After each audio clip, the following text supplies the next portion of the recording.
Hiya, pals! Welcome to the Mouse Bytes podcast! Here we go!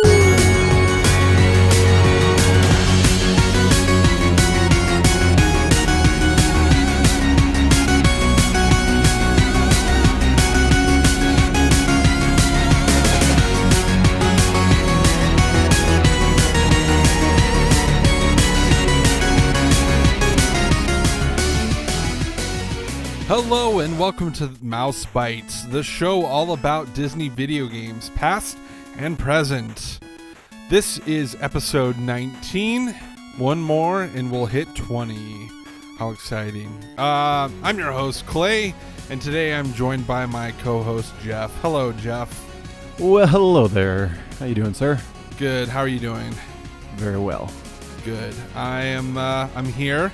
I'm excited for our this is a new console for us to be covering on the show. This it is is a console first for us. So exciting times, more interesting times for me trying to capture some footage, but maybe we'll talk about that later. I don't know. Yeah. Good times though.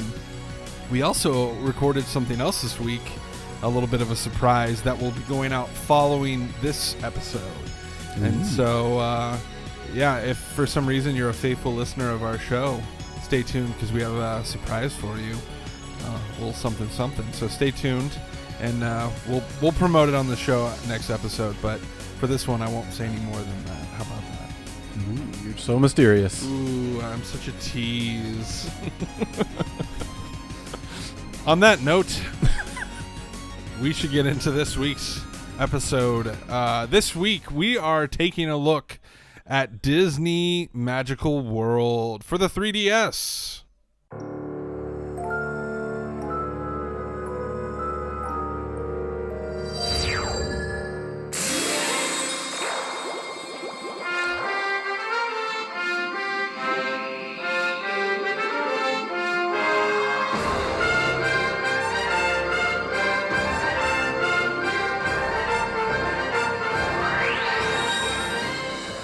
Awesome.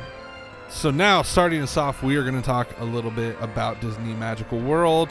And we're going to start off with, if you're just listening and you have no idea what this game is, you're probably wondering, what the heck is this game? Jeph, would you care to tell the listeners what the heck is this game? Sure. Alrighty. So Disney Magical World is, as mentioned, a 3DS handheld game for the Nintendo 3DS, in case you didn't know. Oh. It was developed by either Hand or HAND, as it's written out. They're a Japanese studio that works a lot on collaborations with some of the other bigger third-party studios like Square Enix and Bandai Namco.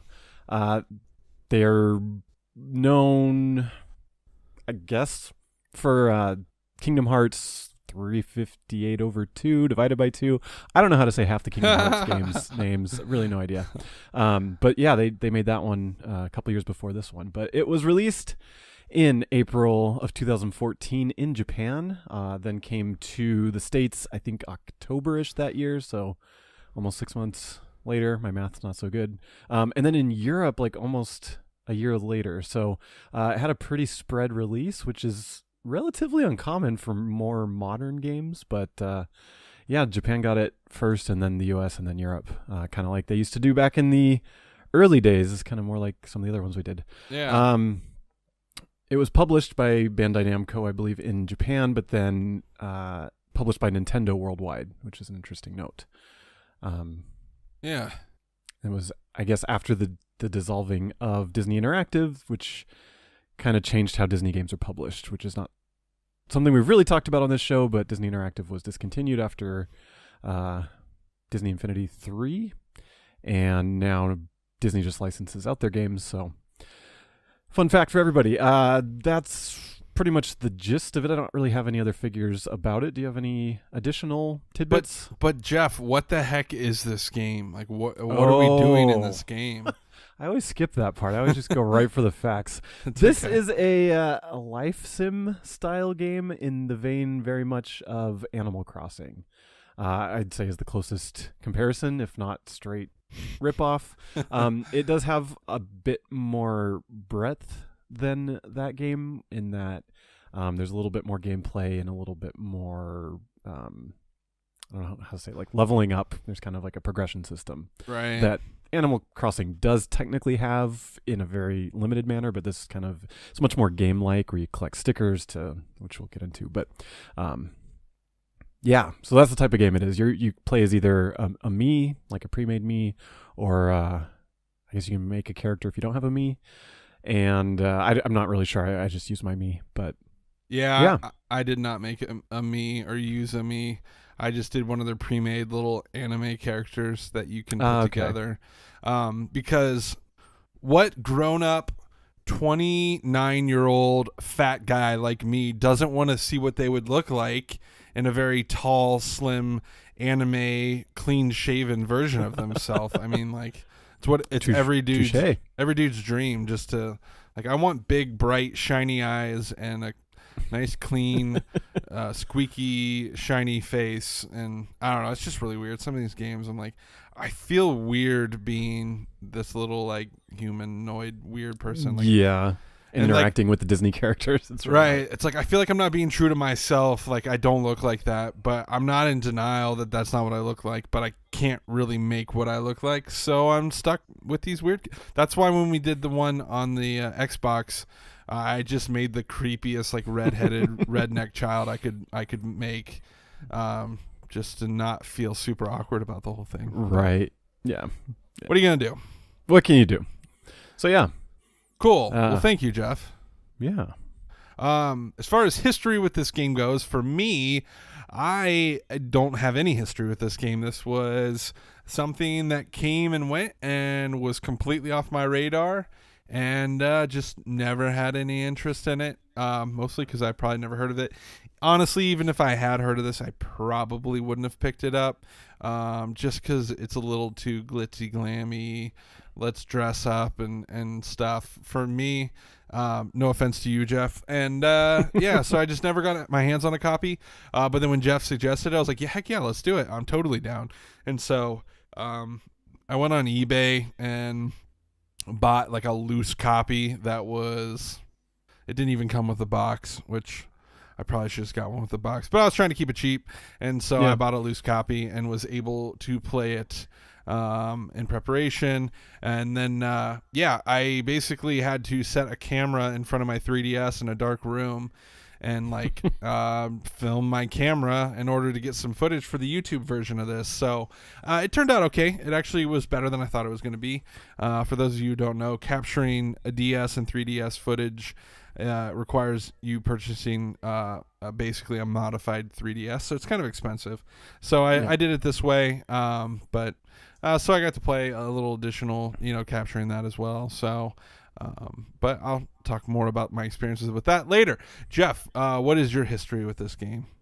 So I had heard about it whenever it was announced. I think it was in a Nintendo Direct, but it may have been at a trade show. I don't really remember, but I remember seeing it, and I'm a huge fan of Animal Crossing, and my wife is a huge fan of Animal Crossing, and we are obviously both Disney fanatics and all that good stuff. So seeing something that had the Disney castle in it and Disney characters in the vein of Animal Crossing just seemed like a no-brainer.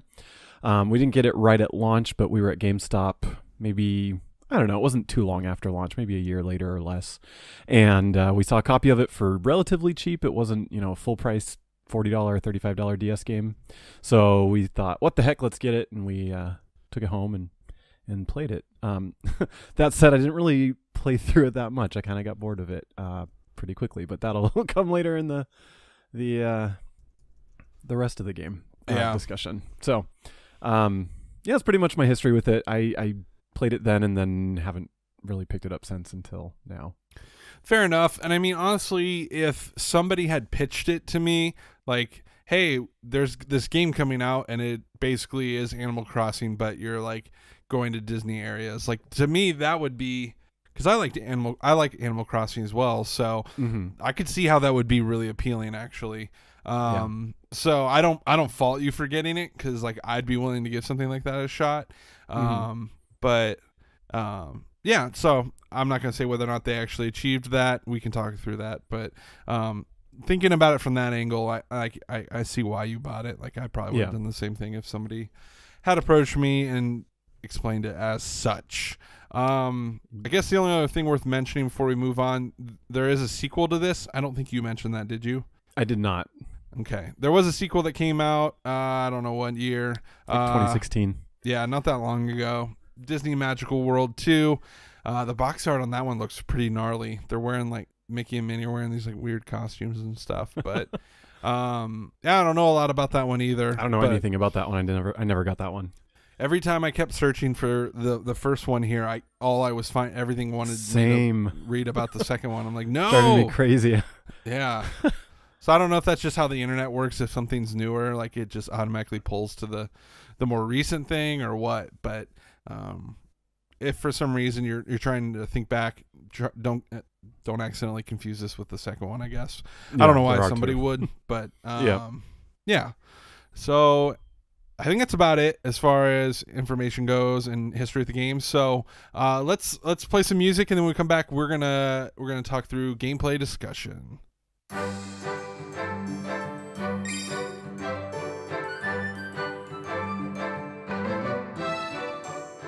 All right, moving on to gameplay discussion. Starting off, we are going to hit on the visuals of Disney Magical World. Jeph, initial thoughts, visuals. What are you thinking? They're okay. They're decent looking. It's interesting because it's like you said, it looks weird having the me or this anime looking character walking around with the Disney characters. Not unlike Kingdom Hearts and that whole Final Fantasy meets Disney crossover, which I've never been a fan of aesthetically.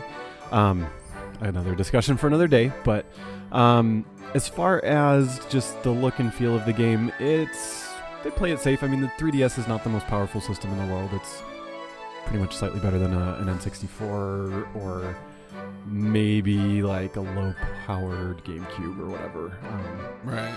Somewhere in between there. And so, the texture work is decent. The colors are bright. The character models look mostly right.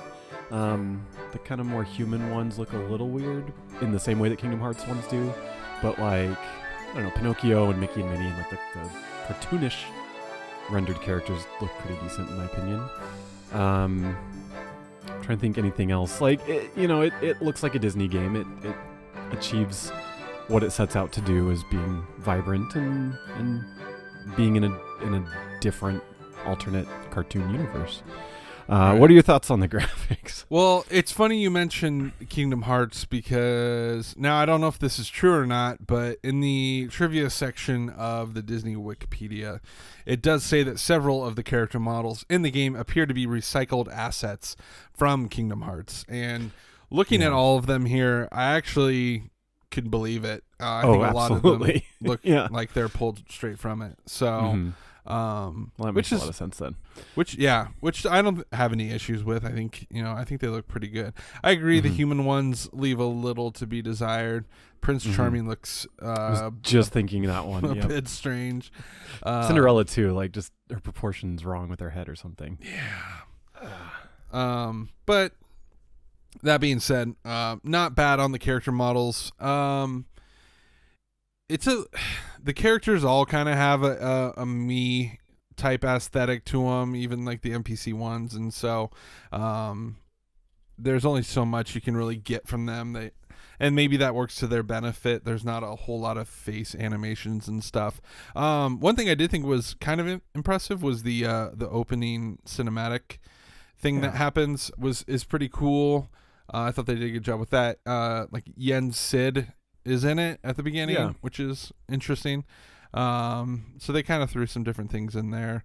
I don't know. The overworld that you're walking around in is a bit limited. There's only so many areas you can go to, and only so much you can see on screen at a time. So there was a lot of points where, because of the visuals, I was just like struggling to figure out where I could and couldn't go.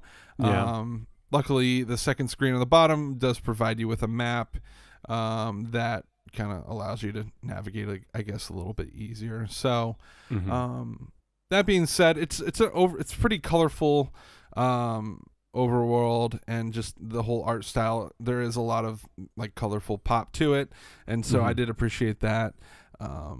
It's not like single colors or drab or anything like that. So, not bad visually. Some of the textures are pretty cool. They did a good job, putting Mickey logos basically everywhere. Yeah. So, other than that, visually, I guess it's pretty good. So, yeah. Moving forward, we have the audio.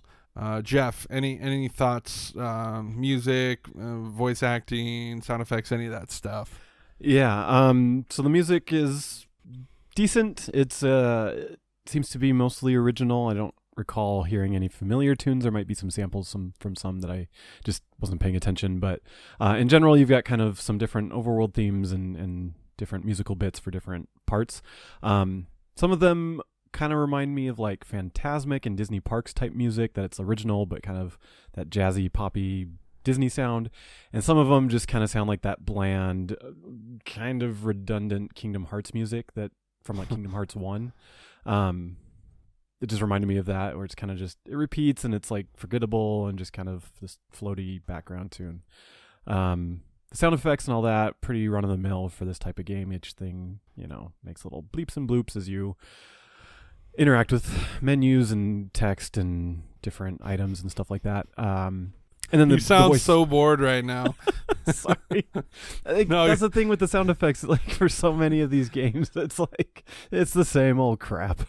The voice samples that do exist are good. Most of them or all of them are done by the official Disney character actors, which helps. There's not like a ton of voice acting, just kind of key scenes and key quests and stuff like that. Right. I honestly, I agree with you that the audio did feel a little repetitive, but outside of that, I actually thought it was pretty decent. It didn't bother me.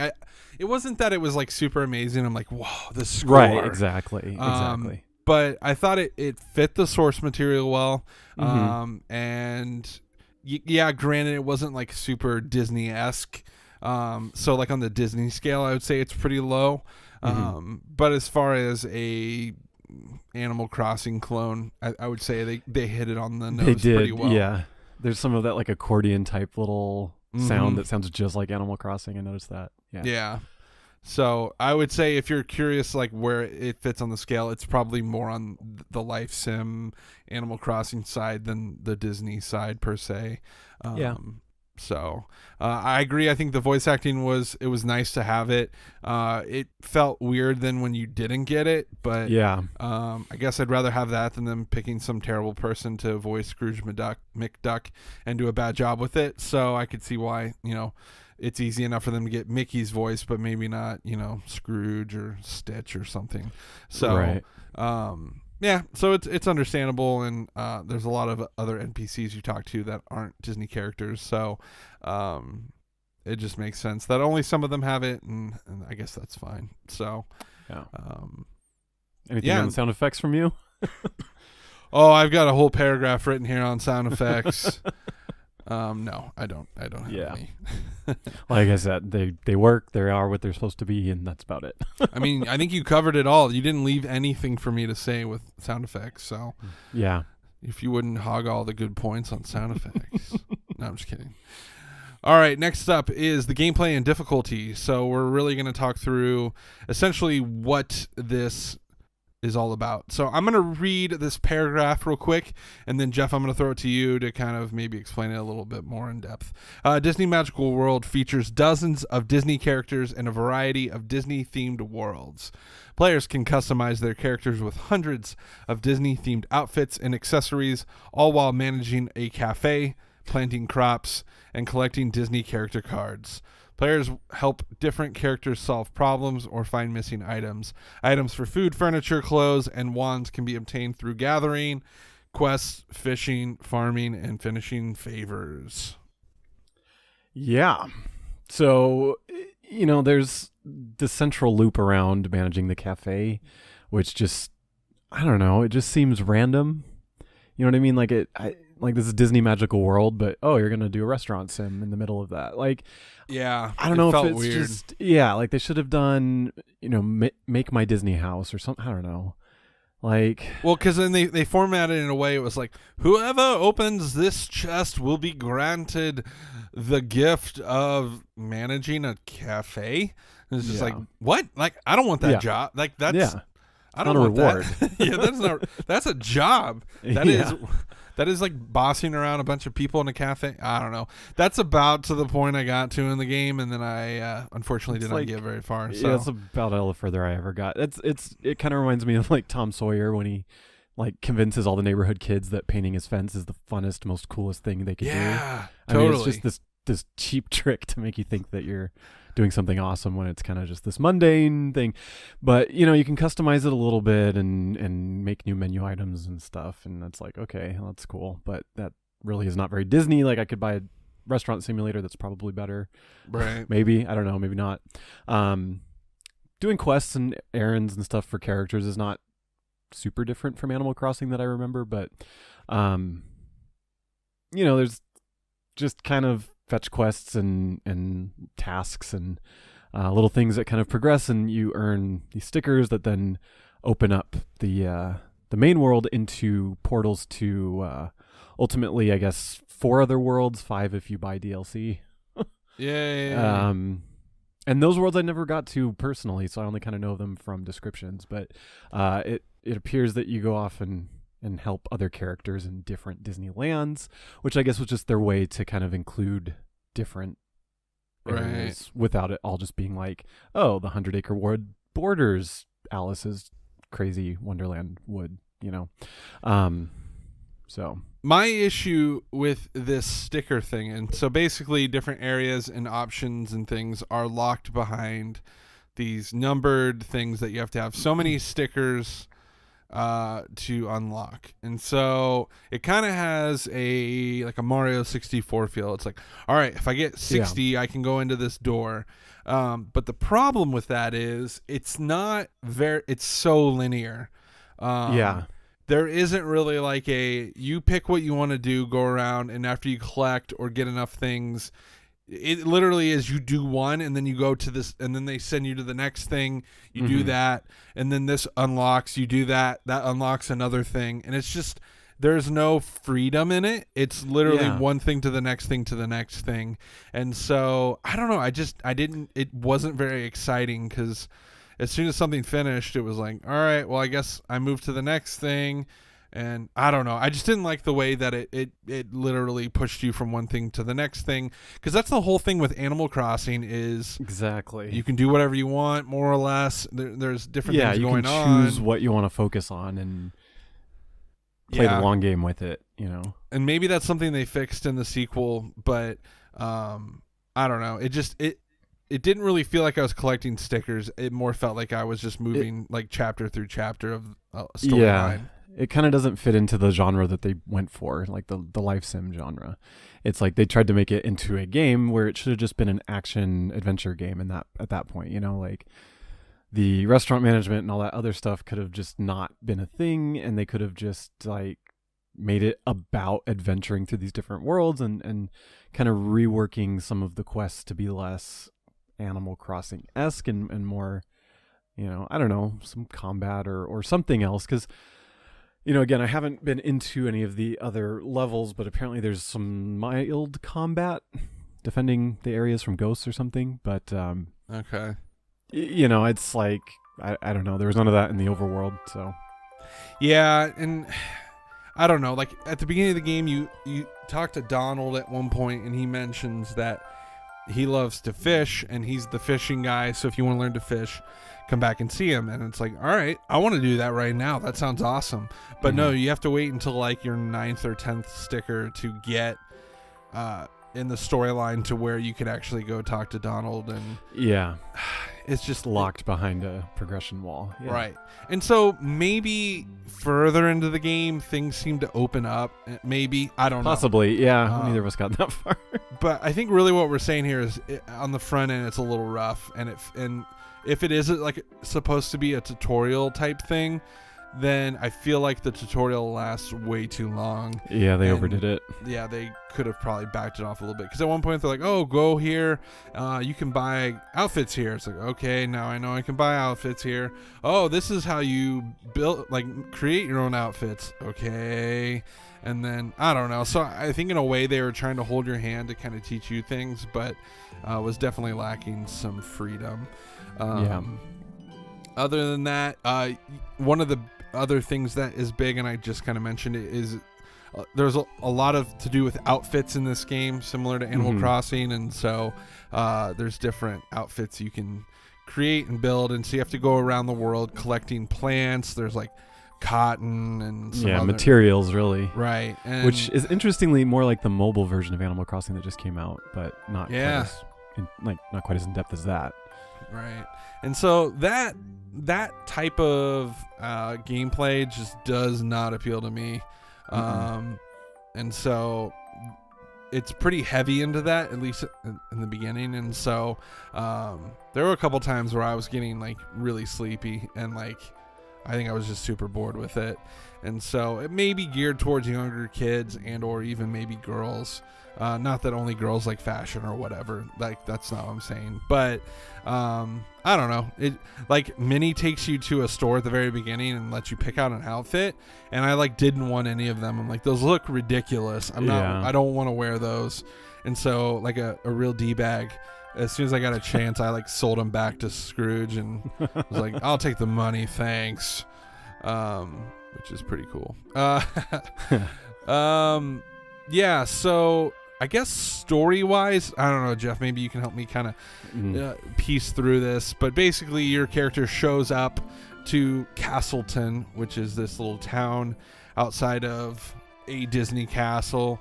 And you're trying to, I don't know, get familiar, meet people. Do you live there? Like, I think you get a house eventually, maybe. I don't know. Storyline super vague. You're just hanging out with these people. I don't know if you ever like sleep or if you're just like alive all the time. It doesn't really feel like a, because at least in like Animal Crossing, it's like you've moved to a new town and now you're getting established. Get your own house. Do this, and I don't know. You just don't really get a lot of backstory in this one, at least from what I remember. So storyline's a little vague. In the official manual, which I just looked up on Nintendo.com. Thank you. They've got Disney Magical World gives you the chance to live in the world of Disney, interact with characters from Disney films, make and wear clothes to show off your sense of style, and become the owner of a cafe and work to satisfy your customers and more. So, like, that's the premise of the game, and that just sounds ridiculous. So dumb. It just, like, that doesn't sound fun. And then it goes on to say that it uses the internal calendar and that it kind of keeps track of that. I did see a thing online about how they do the holidays very similar to how Animal Crossing does, where the game world will change based on the time of year. And then it says, going further, the game takes place in Castleton with its soaring namesake castle at the town center and a number of worlds inspired by Disney films. You will venture back and forth between Castleton and these worlds as you advance in the game. And then in Castleton, it says the game's main character, in parentheses, that's you, lives here with Mickey and friends. This area will act as your central base where you can shop, make clothes and furniture, and open a cafe. And then it kind of just goes on about different things you can do with creating your cafe and clothes and all that stuff. So I guess the cafe is like your house, basically, and you decorate it. Your life. And maybe you live like in the kitchen part of the cafe in the back next to the deep fryer. Yeah, this is like a really depressing like immigrant story. Right? Someone moves here for the Castleton dream. Yeah, it's like I'm coming for the Castleton dream and now I'm a slave at my own store because I can't afford not to be working 24/7. Yeah. Yeah.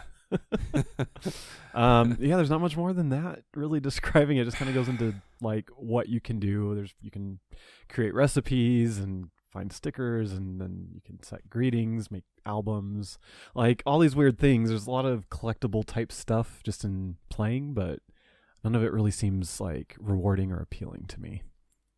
Yeah. So the levels themselves that you can play in are the opening world, which is Castleton. excuse me, Cinderella has a level. Alice in Wonderland has a level.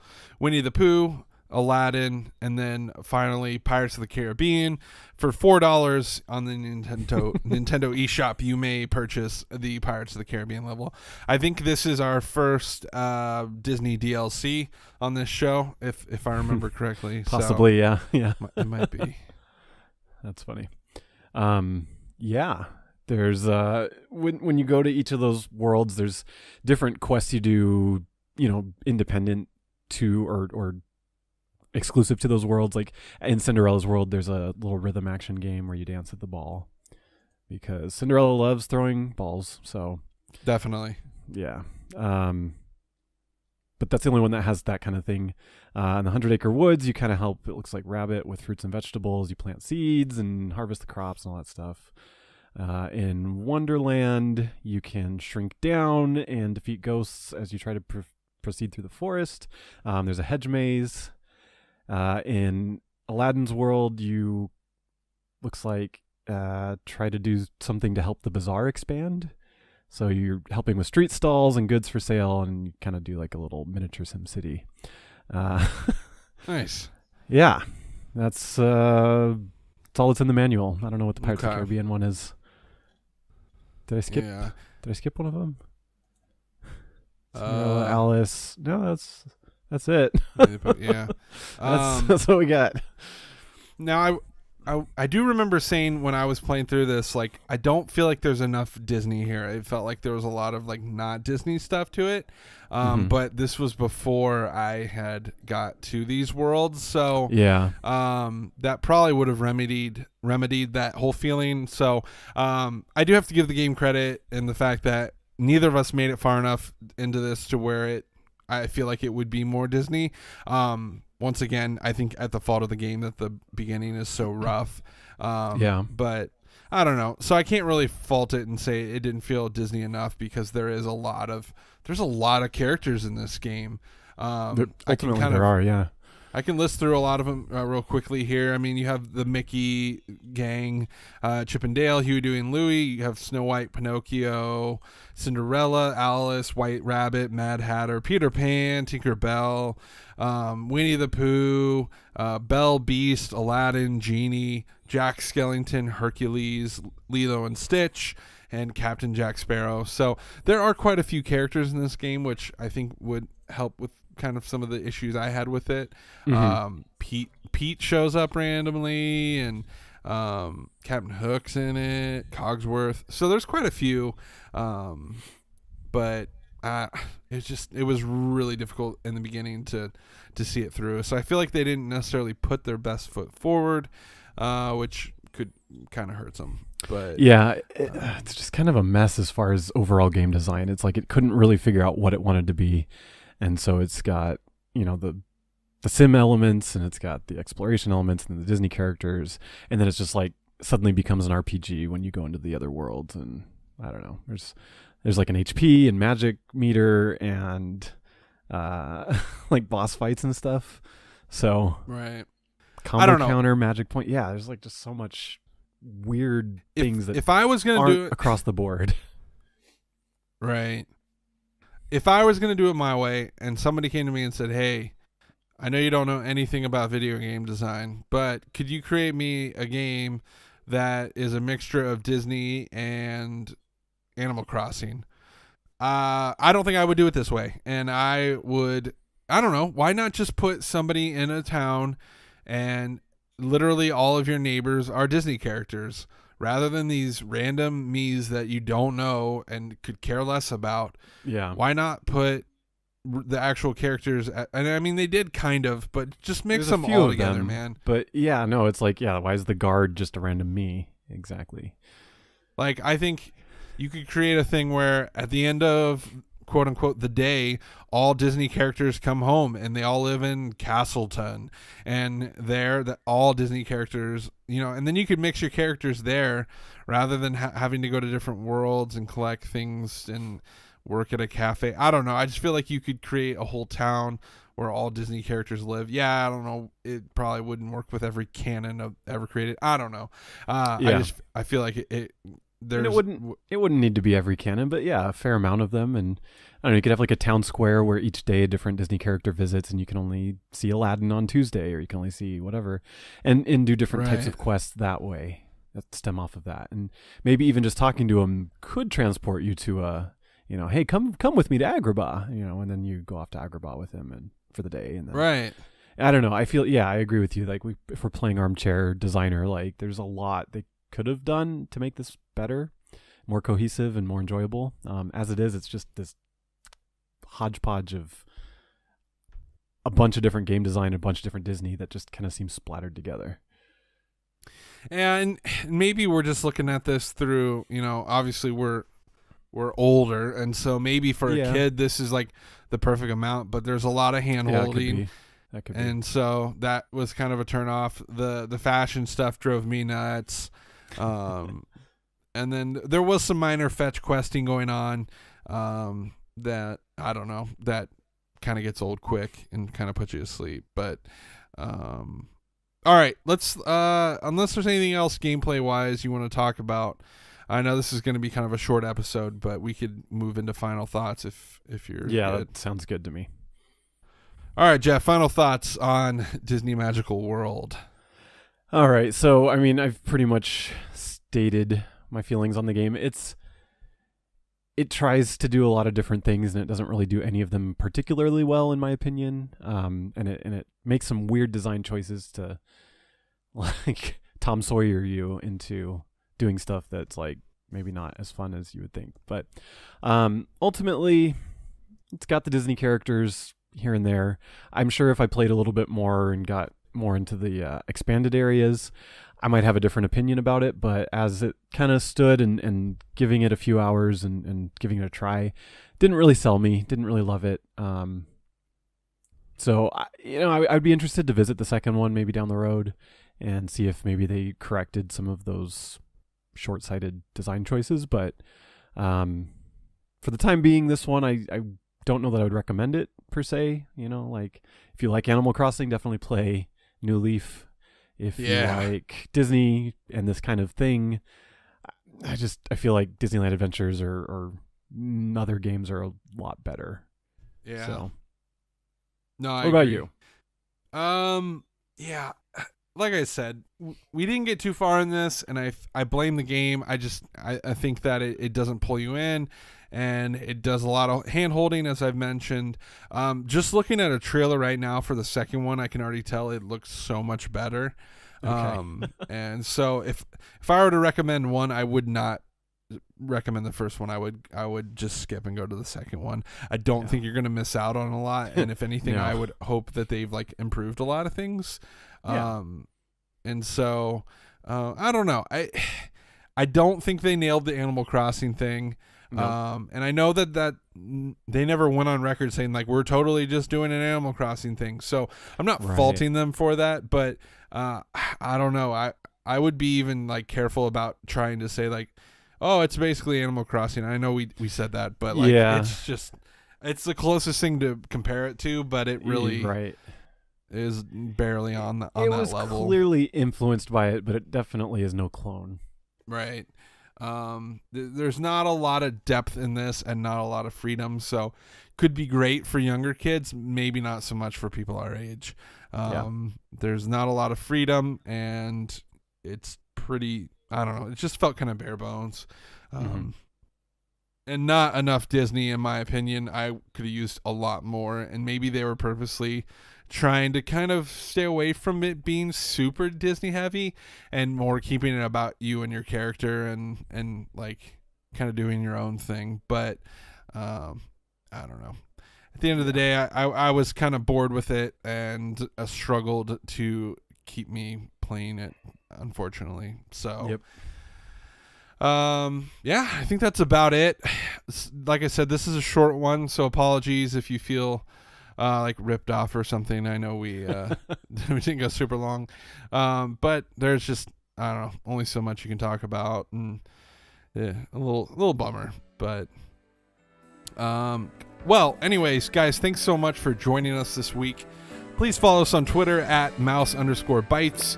You can also go to thenintendovillage.com, where you can find links to all our episodes, as well as other great shows, reviews, and other content. The Nintendo Village guys are awesome and good friends of mine, and they are good dudes. So definitely check them out. Our episodes are also on our Nintendo Village YouTube page, so if you'd like to see gameplay that I painstakingly captured for this episode, you can check that out there as well. Once again, thank you for joining us, and please come back for next episode, where we will be taking a look at Magical Tetris Challenge for the Nintendo 64. It should be a good time. I got that in the mail just the other day on eBay, so I need to go play some Tetris and look forward to that. So with that being said, guys, have a great day. Look forward to what's coming next here on this channel, and we will talk to you later. And may your world be much more magical than this magical world. Bye.